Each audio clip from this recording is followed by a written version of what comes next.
We get asked a lot about our relationship and our marriage and how we keep it going because believe it or not, we've been together for 14 years.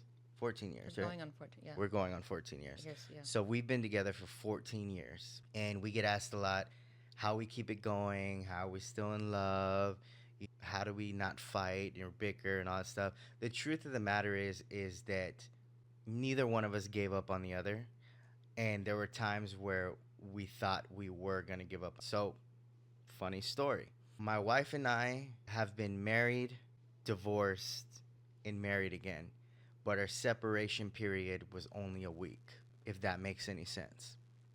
And so, it was a simple fact that through that separation period, we realized we took each other for granted in this sense. She sent me a huge email justifying how much she missed me and loved me and how much we needed to be in each other's lives.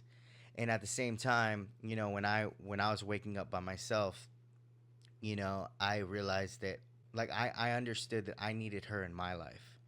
And so the period of time that we were separated was only a week. And so when two people understand that they need each other and they want to be in each other's lives and it's important to wake up next to the other and be in each other's lives, that's what drove us to have the 14 years that we've had.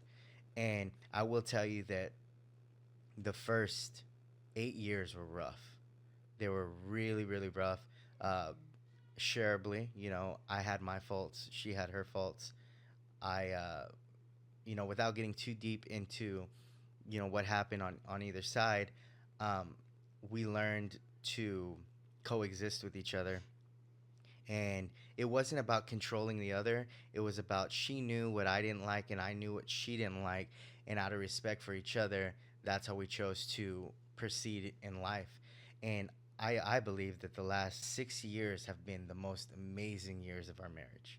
I think that we are definitely in such a strong place. The whole moral to all this stuff is don't give up if you feel the other person's worth it to you, and understand that if they value you and you value them, then there's no failing. There will be rocky roads and there will be mountains you have to climb, but at the end of the day, if two people want each other, they can succeed. Perfect example. 14 years may not seem like a lot to a lot of people, but there's some people that are still trying to get through those 2 to 3 years. So